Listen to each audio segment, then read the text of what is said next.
पहिलो हाँसो पहिलो बोलो सब याद छ।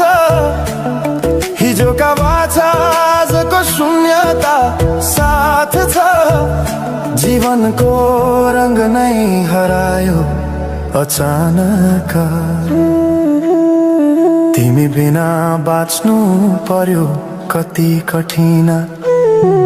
हावाको लहरमा सुन्छु तिम्रो आवाज। शून्य कोठामा प्रतिध्वनि जस्तो गाजा। सम्झनाको बादल मनमा जम्छ। रातको निद्रा फेरि कहाँ बस्छ।